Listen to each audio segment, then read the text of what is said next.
The following short discussion is obviously predicated on our commemoration of the life of Africa, Dr. Mutsuku Pheko. Today, I just thought I should be in a position to talk briefly about tomorrow, which is said to be Labor Day celebration. And when I thought about it, the picture I had was it is a celebration party, but with only few guests in attendance. In other words, the guests which were supposed to fill the celebration hall are unable to be there, or are no longer part of the guest list that was expected to celebrate. This is to say, therefore, the May 1st Labour Celebration Day is taking place under the following conditions. We're experiencing the dwindling numbers and the size of the proletariat, size of labor. We are experiencing what we can call precaritized proletariat. The proletariat that has not only dwindled in numbers, but the proletariat that is surviving out of wage labor, surviving out of exploitation, and existing under conditions wherein rentier capitalists, racist rentier capitalists are making a killing with respect to accumulation of wealth. This is the day that we have to recognize that there is high level of employment insecurity. The economy of this country has always been platformed or based on exploitation of the African labor. And that, or those conditions or basis of accumulation in respect of this economy have continued unabated. And it should be understood that the economy of this country is completely interconnected and integrated with the economy of Southern Africa.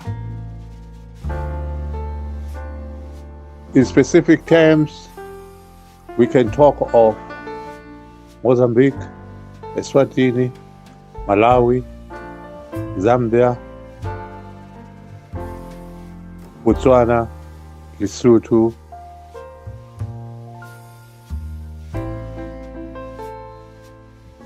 as the countries that were first being exploited, in this case, whose labor force was exploited in the building of the secular colonial economies of the then Southern Rhodesia and then South Africa. It should be remembered, lest we forget, that the countries, African countries, that were surrounding the secular colonial countries were considered and were organized as countries to supply cheap labor force. They were, of course, exploited for their mineral resources, plantations, etc. But equally key in these countries was the exploitation of the African labor. And in the movement of this labor to the secular colonial countries, which were given the opportunity to industrialize or semi-industrialize, and also opportunities to develop the agricultural sector, because these countries were earmarked for white European settlements. That status quo has continued up to today and has continued unabated. And unfortunately, the fog and the deceit arising from pseudo-independence, leading to the neo-colonial political economies that are prevalent in this part of the world, we have somehow forgotten these historical realities. One can say in no uncertain terms that, for instance, today we talk of undocumented labor. The undocumented labor, even the previous one was never documented, from Malawi, some numbers from Zambia, numbers from Zimbabwe, Mozambique, Eswatini, Lesotho, and some numbers from Botswana, and I think relatively smaller numbers from Namibia. That labor force, which obviously cannot celebrate May 1st for obvious reasons, is in this country today and is being given various labels. What is in the name? Fundamentally, we see the continuation of the colonial ways of labor exploitation in this country.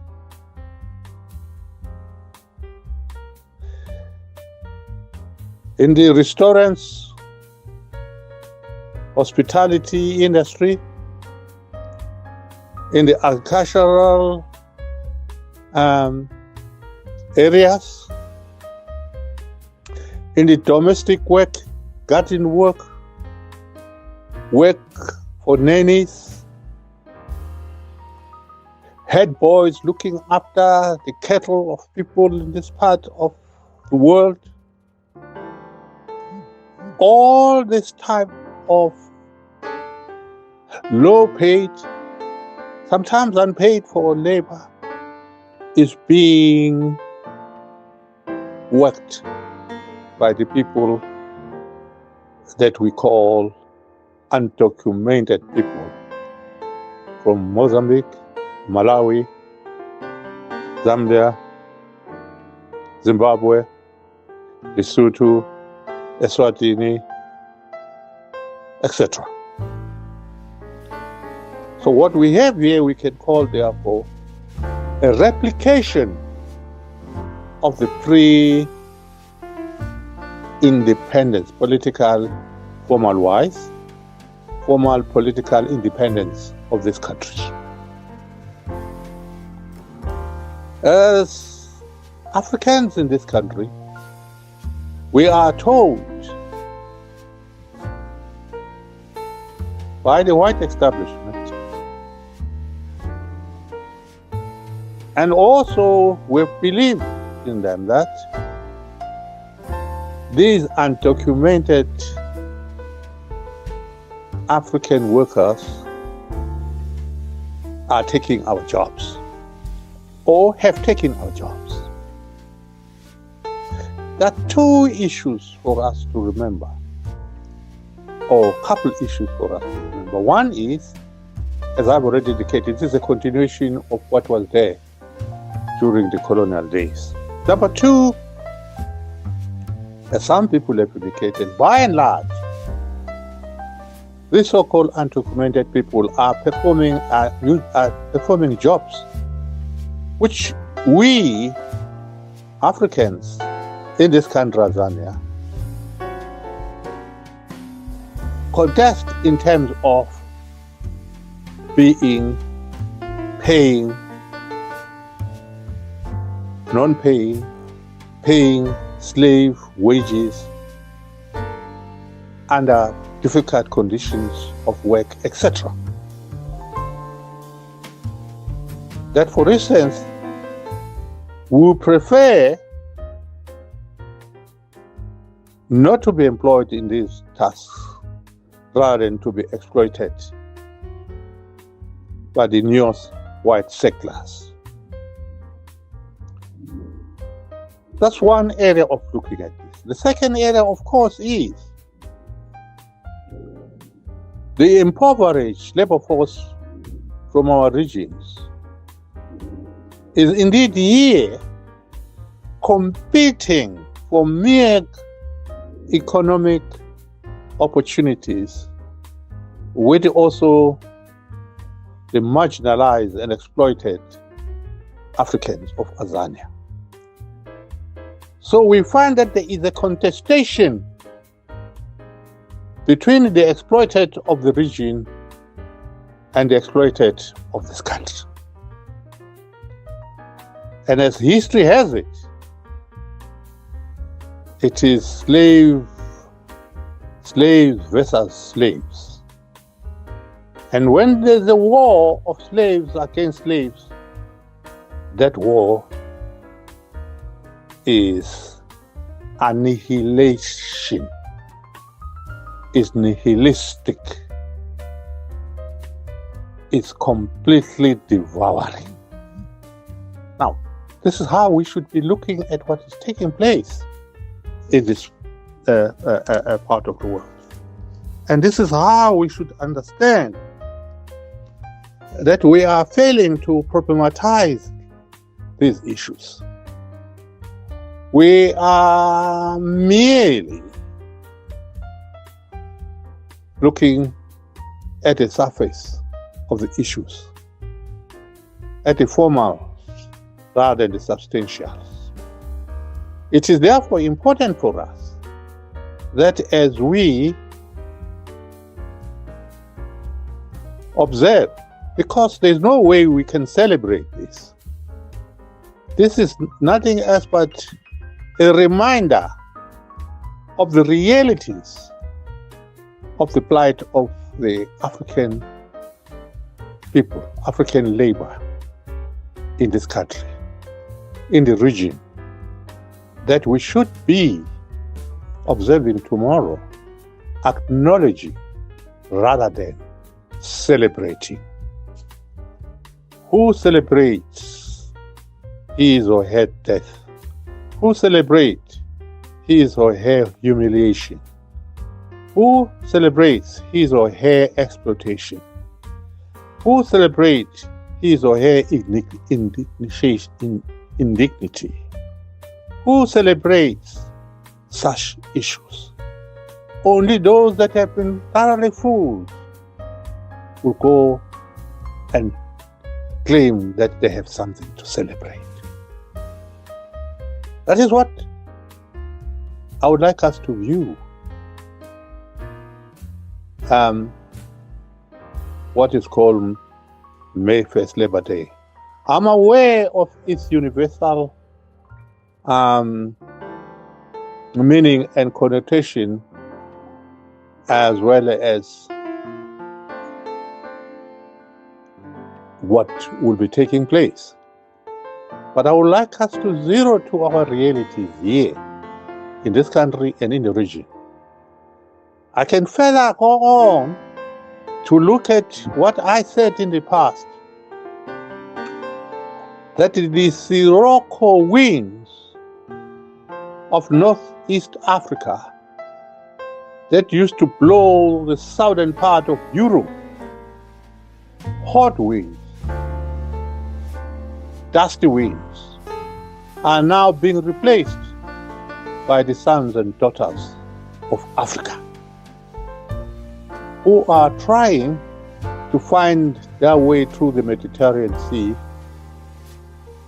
to go back to the homes, places of the colonizers, going there to look for some work, because Africa has not managed to provide work, economic wherewithal for the sons and daughters of the continent. This is increasing in its intensity and well as in its breadth, because today you will find that in West Africa, Nigeria, and etc., Central Africa, we now find people, sons and daughters of Africa, who are trying to make their way to join the Mexican trade of the economically enslaved people of that part of the world, trying to find their way to go and enter into the imperialist capitalist USA. We now find a new slave trade route that is not formalized, but equally very active. And under these conditions, we are being called upon to celebrate the Labor Day. And I can say without any risk of being incorrect, that the crisis we are facing here in this country, Azania, and the crisis we are facing in Southern Africa, Mozambique,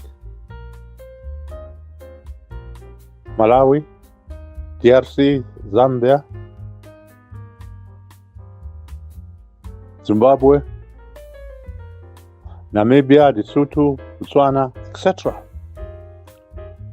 We are faced with the economic crisis. We are faced with the issues of the young people of Africa, having to be moving hither and thither, looking for survival. At the beginning last week, at the end of last week, it was reported as an example, a number of undocumented Malawians were being caught by immigration officers in the Mbare township in Harare. And what has gone even worse for the Malawian young people is that the Malawian government are not these days technically able to issue traveling documents. But of course, President Chakwera has not found it difficult to enter into yet another agreement with the Zionist Israel to have a number of young Malawians to go and work in the farms of Israel, where the Palestinian people have been slaughtered, and therefore their labor is no longer available. This is Africa, baby.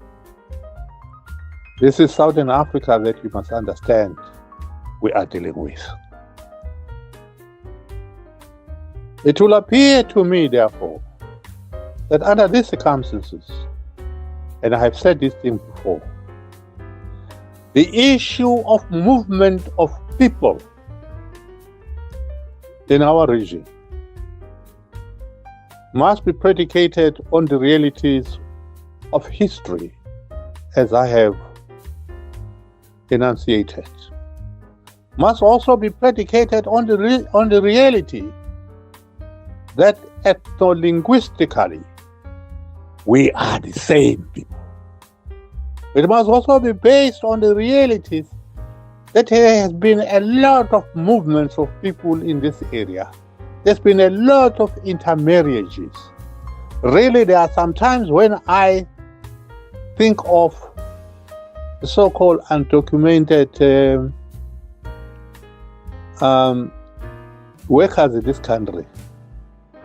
Then I'll say to myself, how many of those so-called undocumented Malawans are descendants of Abangoni people, or sometimes are called Ngoni people? How many of them are descendants of those? And how dare can I therefore look at them as unwanted, undocumented people? This is being highly ahistorical. The historiography of the movement of people in this era belies that type of thinking,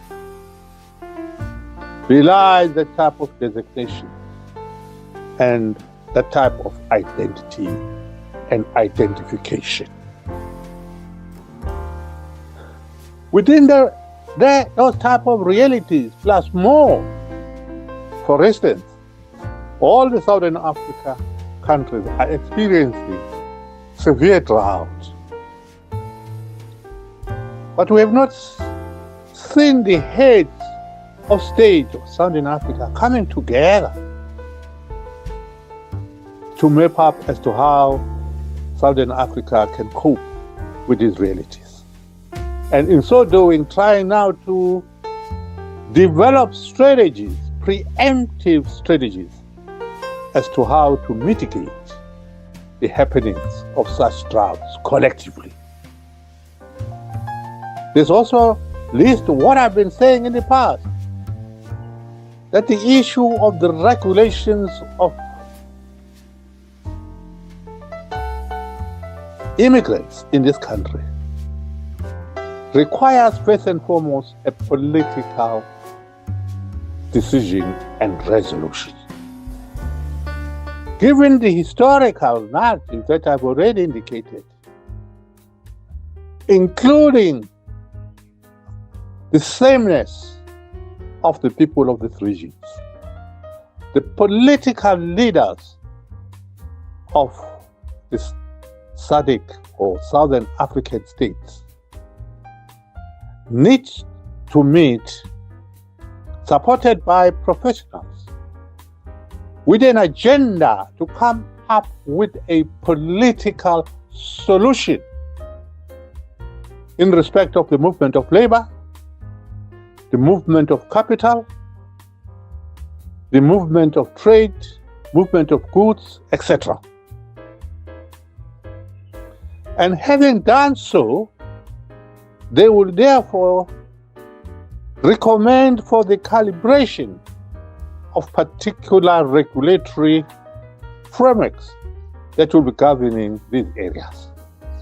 And hence I say political resolution first of the subject matter, and then regulatory issue in dealing with the subject matter. But we find the application on the part of the political leaders in this regard. This issue is not an issue of immigration officers. It's not an issue of border post management issues. It's not that. It's more fundamental. is a political economy issue of the region that is founded from history. And that has to be looked at from that point of view. That is what is required in dealing with the matter that we are faced with today. I'll only just conclude here and saying this is what I hope I could say as part of looking at tomorrow, Labor Day. Try to put the issue of this Labor Day within a much more fundamental historical and political economy context. Because this is how we should look at these issues, not superficially and not on piecemeal basis. Furthermore, that also tells us that as people of this country preparing to go for the formal elections on the 29th of May, we have to be very much aware of the fundamental issues that are not just part of electioneering-based pronouncements, that are much more about how this country has to be fundamentally changed. Changing this country does not depend merely on taking the ANC out of government. It includes that. But we have to visit the entire meaning of the economy of this country. How the economic resources of this country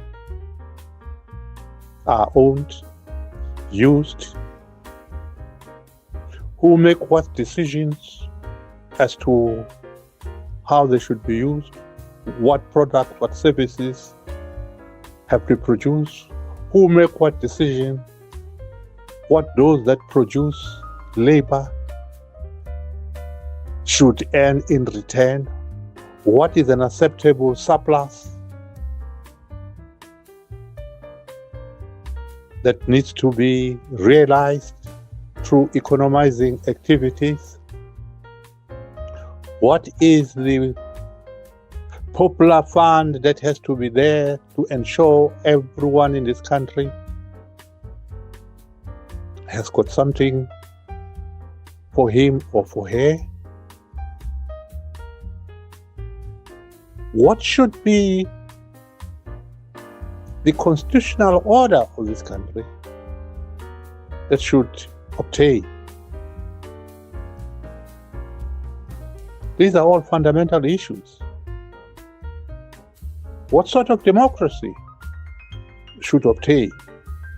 What should be the role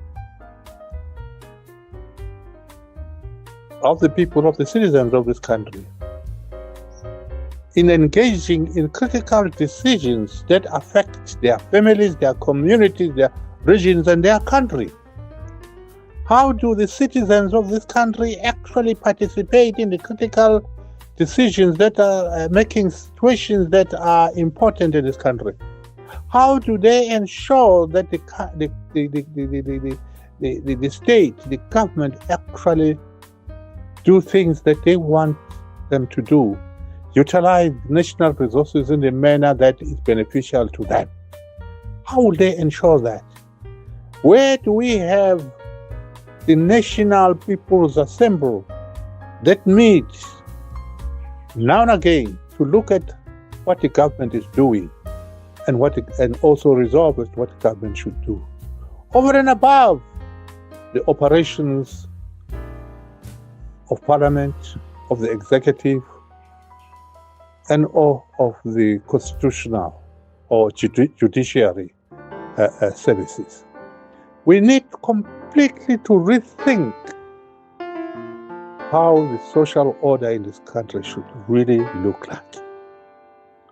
And that is not going to be done by merely looking at who governs, what coalitions will be made. If anything, the coalition that is required is the coalition of the Africanist, Pan-Africanist, and socialist forces that indeed will be looking at some of the issues I've raised and many more to ensure that this country becomes completely a different country in a much more substantive manner than you will find the political parties in this country so far advocating. It is important that we should consider all these issues. There is no time for superficiality anymore in this regard. People of this country are dying. People of this country are really, really impoverished. People of this country are facing serious health services issues.